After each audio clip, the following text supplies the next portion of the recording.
Hi friends. एक company जो 1945 में यानी आजादी से 2 साल पहले शुरू होती है और 1980 तक वो वेजिटेबल ऑयल में यानी कि खाने का जो तेल होता है उसके व्यापार में शामिल रहती है और आज वो कंपनी इंडिया की सबसे बड़ी कंपनीज में से 4th नंबर की आईटी सर्विसेज कंपनी बन जाती है। तो देखिए क्या से किस तरह से कंपनीज अपने आप को इवॉल्व करती है। दोस्तों मैं बात कर रहा हूं, आप सब समझ गए होंगे, विप्रो लिमिटेड के बारे में।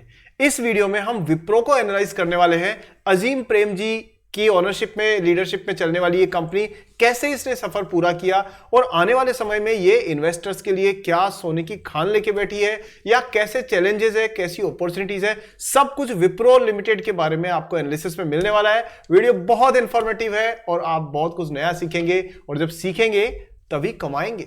सो दोस्तों स्टार्ट करते हैं आज का सागरनॉमिक्स। Let's begin.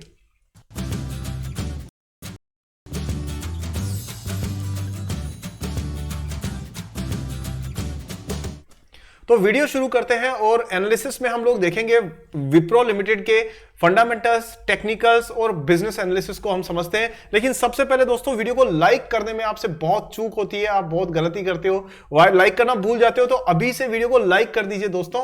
और साथ में चैनल पर अगर आप अभी तक आपने सब्सक्राइब नहीं किया तो सब्सक्राइब करके बेल आइकन को ऑन कर दीजिए ताकि research based, true, genuine, honest content आपको तुरंत आपके पास में मिल जाए। सो दोस्तों अगर आपने सब्सक्राइब कर दिया है और चैनल को और बेल आइकन ऑन कर दिया है, वीडियो को लाइक कर दिया है, आगे बढ़ते हैं और देखते हैं विप्रो लिमिटेड को। आपके दोस्तों स्क्रीन पर विप्रो लिमिटेड की डिटेल्स है।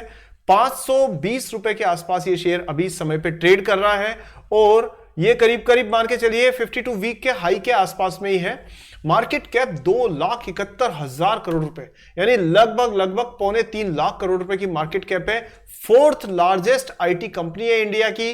टीसीएस, इन्फोसिस की ही कैटेगरी में ये कंपनी काउंट होती है। देखते हैं इसके फंडामेंटल्स पे नजर डालें तो आप देख सकते हो कि दोस्तों ये कंपनी जो है ये टीसीएस, इन्फोसिस और एचसीएल के बाद में 4th लार्जेस्ट कंपनी है। आईटी सर्विसेज से 97% इसका रेवेन्यू यानी पैसा आता है और थोड़ा बहुत जो है कंट्रीब्यूशन आइडियाज और आईकोर, इन दो सर्विसेज से भी आता है जो बेसिकली डेटा इंजीनियरिंग में और क्लाउड एंड इंफ्रास्ट्रक्चर सर्विसेज में है। तो उनका इतना रेवेन्यू में कंट्रीब्यूशन नहीं है। इंटरेस्टिंग बात क्या है वो ये है कि इनका सेक्टर वाइज पैसा अच्छे से डाइवर्सिफाइड है, यानी बिजनेस सिर्फ एक क्लाइंट पर डिपेंडेंट नहीं है और ना ही एक इंडस्ट्री पर डिपेंडेंट है। तो आप देख सकते हैं जो बैंकिंग सेक्टर है वहां से 31% रेवेन्यू आ रहा है, कंज्यूमर से 16%, हेल्थ सेक्टर से 14%, एनर्जी, नेचुरल रिसोर्सेज इनसे 13%, टेक्नोलॉजी वाली कंपनी से 13%, मैन्युफैक्चरिंग से 8% और कम्युनिकेशन से 5%। यानी लगभग इन्होंने अपने पूरे बिजनेस को हर इंडस्ट्री में डाइवर्सिफाई कर रखा है। और एक समझदार इन्वेस्टर को भी यही चाहिए कि वो अपने पोर्टफोलियो को अच्छे से डाइवर्सिफाई करके अलग अलग सेक्टर्स में, अलग अलग साइज की कंपनीज में अलोकेट करके अपने एसेट्स को रखे, जिससे कि अगर एक इंडस्ट्री में कोई प्रॉब्लम आती है तो उसको पूरा लॉस ना हो बल्कि वो दूसरे सेक्टर की ग्रोथ से बैलेंस हो जाए। जैसा आप जानते हैं आईटी सेक्टर और बाकी जो और सेक्टर है वो एक दूसरे के कॉन्ट्रा चलते हैं। यानी आईटी सेक्टर जब बूम करता है तो आपकी जो मैन्युफैक्चरिंग सेक्टर है उसमें थोड़ा स्लो डाउन, सिक्लिकल स्टॉक्स में थोड़ा स्लो डाउन आता है एंड इसका उल्टा भी होता है अक्सर।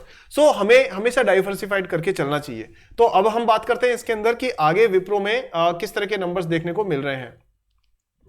यहां देखिए तो 60% बिजनेस दोस्तों इसका अमेरिका से आता है, 26% यूरोप से और जो 14% है वो एपीएमईए, एशिया पैसिफिक जो है वहां से आता है, जिसमें आपका इंडिया, मिडिल, मतलब आसपास का जो एरिया है, मिडिल ईस्ट का एरिया वगैरह वो सारा हो गया। आईटी सर्विसेज और बाकी छोटी छोटी जगह से और भी आता है। लेकिन अगर आप देखेंगे तो इसके पास में 1100 कस्टमर्स हैं, 1100 कस्टमर्स ग्लोबली है इसके पास में और 3% रेवेन्यू जो है वो जो सबसे बड़ा कस्टमर है उसके यहां से आ रहा है। ठीक है दोस्तों, अब चलते हैं इसके बारे में तो नंबर्स पे। लेकिन नंबर से पहले कंक्लूजन क्या निकला इस चीज का? कंक्लूजन ये निकला कि इसके पास, इस कंपनी के पास में बहुत डाइवर्सिफाइड बिजनेस है कि ये अलग अलग सेक्टर्स से पैसा आ रहा है, अलग अलग कंट्रीज और दुनिया के हिस्सों से पैसा आ रहा है। तो ये कंपनी की रिस्क प्रोफाइल काफी कम है, यानी ये ऐसा नहीं हो सकता कि कंपनी रातों रात डूब जाए, इसके चांसेस बहुत कम है, यानी स्ट्रॉन्ग सॉलिड कंपनी है। अच्छा, अब बात करते हैं इसके फाइनेंशियल नंबर्स पे। और हाँ, फाइनेंशियल नंबर से पहले दोस्तों एक इंटरेस्टिंग चीज जरूर आपको मैं बता दूं। यहां ना एक बड़ी मैंने खास बात देखी है, आपके स्क्रीन पर मैं कुछ डेटा शो कर रहा हूं, ये देखिए यहां आप देख रहे हो, ये डेटा बताता है कि हमारे जो वीडियोस, जो अपने वीडियोस हैं इस चैनल के, वो देखने वाले लोगों में फीमेल्स भी है और मेल्स भी है। 8.5% जो व्यूज है वो फीमेल्स से आ रहे हैं, लेकिन ये सारी फीमेल्स, यानी मेरी जो माताएं बहनें हैं वो सारी 7.7% ही वीडियो को देखती हैं, और हमारे जो मेल्स हैं यानी कि पुरुष मित्र हैं वो 92% देखते हैं।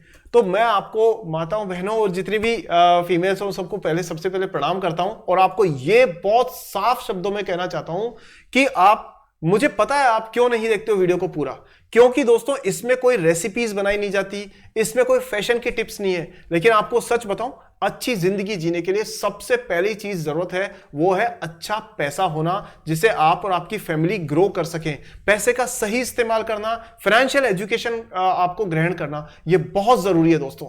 तो मैं आपको यही कहूंगा मेरी सारी माताओं बहनों को कि वीडियो को पूरा देखने से आपको एक अच्छा इन्वेस्टर बनने में मदद मिलेगी, जिससे आपके पास में फाइनेंशियल ग्रोथ बढ़ेगी और आपका परिवार एक खुशहाल जिंदगी जिएगा।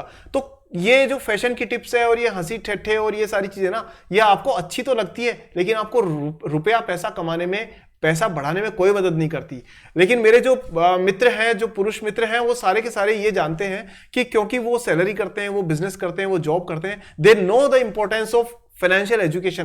तो मैं आप सबसे ये कहूंगा कि चाहे पुरुष हो चाहे महिला हो, फाइनेंशियल एजुकेशन बहुत बहुत बहुत जरूरी है खुशहाल जिंदगी के लिए। इसलिए वीडियो को पूरा देख के जरूर कुछ नया सीखेगा, और मैं उम्मीद करता हूं कि जितनी भी मेरी माताएं बहनें ये जो ये वीडियो देख रही हैं, वो आज से वीडियो को पूरा देखने की कसम खाएंगी, ताकि वो कुछ नया सीखेंगी और अच्छी जगह पैसा इन्वेस्ट करके और अच्छा खासा पोर्टफोलियो बनाएंगी। चलिए दोस्तों आगे चलते हैं और देखते हैं विप्रो पर। मेरी बात शायद आपको समझ में आ गई होगी। तो ये है, और साथ में दोस्तों हाँ एक चीज और मैं साथ में बताना भूल गया, वो ये है कि शेयर करने की भी क्वांटिटी कम है। आप चाहो तो मैं अभी ढूंढ करके डेटा दिखा दूंगा। आप लोग लाइक नहीं करते हो, शेयर नहीं करते हो दोस्तों, ये नहीं चलेगा। मैं आपको साफ कह रहा हूं, आपको हर वीडियो को लाइक और शेयर जरूर करना है, यह आपकी जिम्मेदारी है। अगर मैं निभा रहा हूं अपनी जिम्मेदारी, तो आपको भी अपनी निभानी है। बोलो गलत कह रहा हूं क्या? अगर मैं गलत कह रहा हूं तो वीडियो में नो कर दीजिए कि नहीं साहब आप तो गलत कह रहे हो, और अगर मैं सही कह रहा हूं तो आज से कसम खा लीजिए हर वीडियो को पूरा देखना है, हर वीडियो को लाइक करना है, हर वीडियो को शेयर करना है। चलिए दोस्तों चलते हैं और विप्रो पर बात करते हैं। यहां पर विप्रो पे आप देखेंगे तो यहां प्रोमोटर की होल्डिंग 72.9%, यानी पूरी तरह से बिजनेस का कंट्रोल प्रोमोटर के हाथ में है, तो कोई टेंशन वाली बात नहीं है।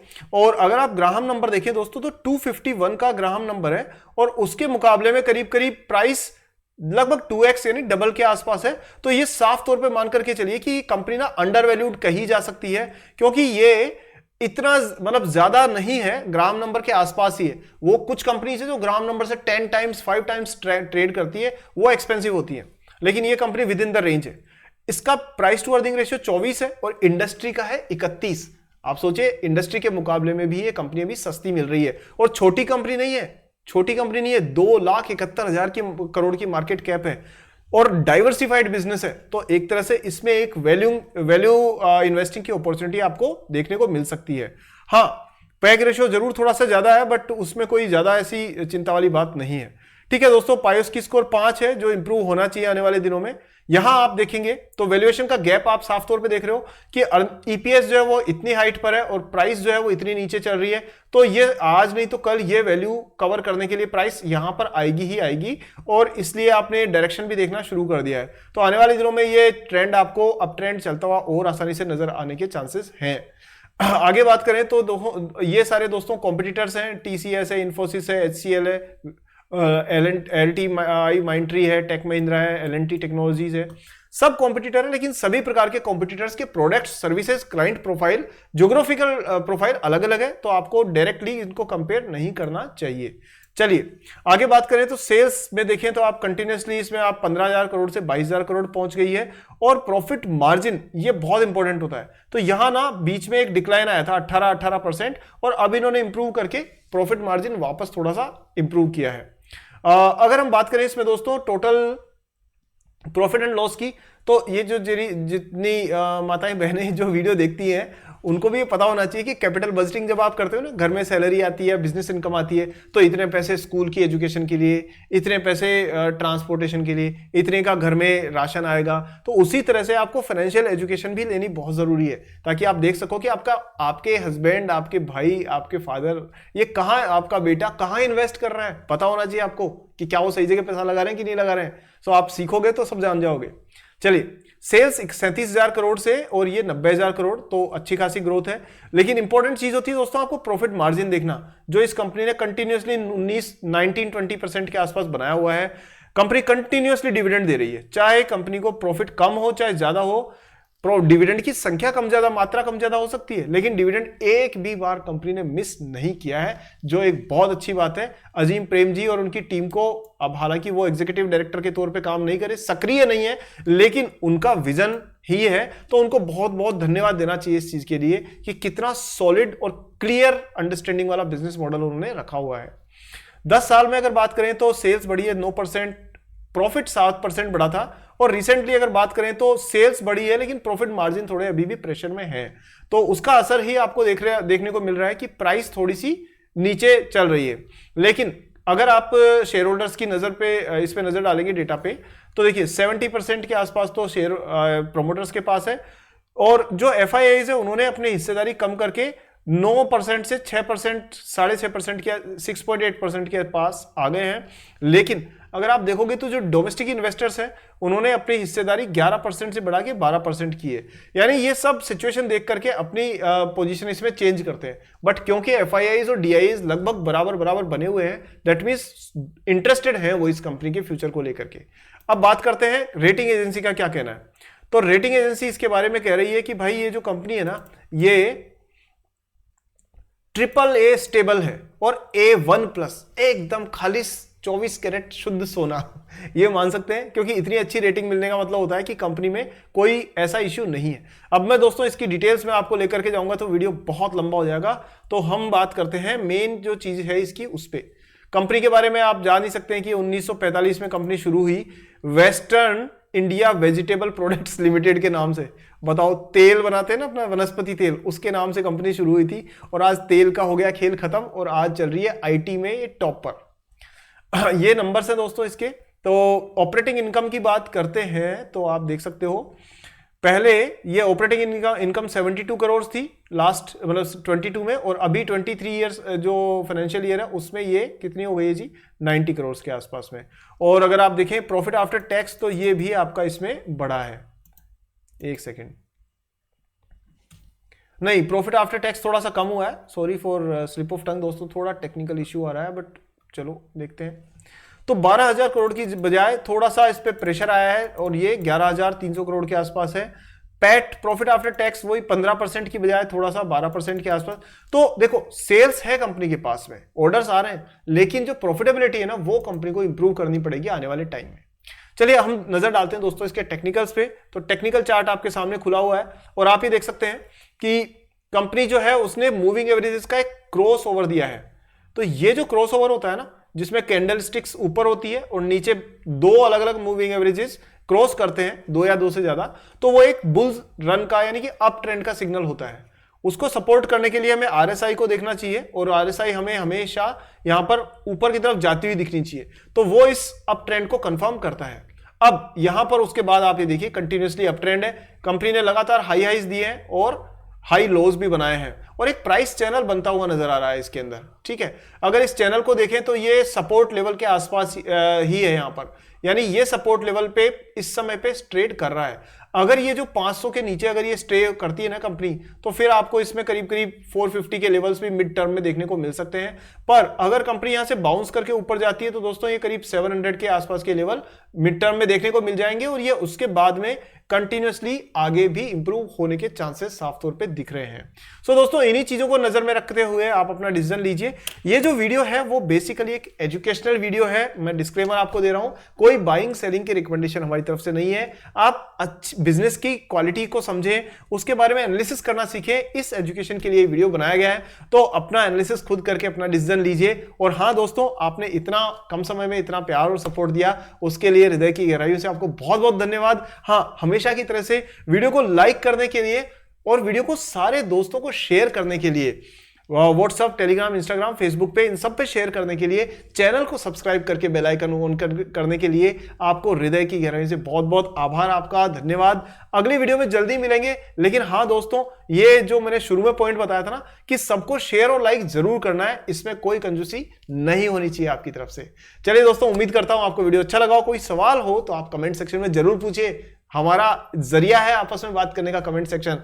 और जितनी भी मेरी माताएं बहनें हैं जो ये वीडियो देखती हैं, फाइनेंशियल एजुकेशन जरूर जरूर बढ़ाइए अपनी और अपने बच्चों की, क्योंकि माता ही सबसे पहला गुरु होती है बच्चे की। तो चलिए दोस्तों, मैं उम्मीद करता हूं सब आप सकुशल होंगे। आने वाले दिनों में बहुत पैसा कमाओ, बहुत ग्रोथ करो। इन्हीं सारी शुभकामनाओं के साथ में आपको बेस्ट विशेष, हैप्पी इन्वेस्टिंग एंड जय हिंद।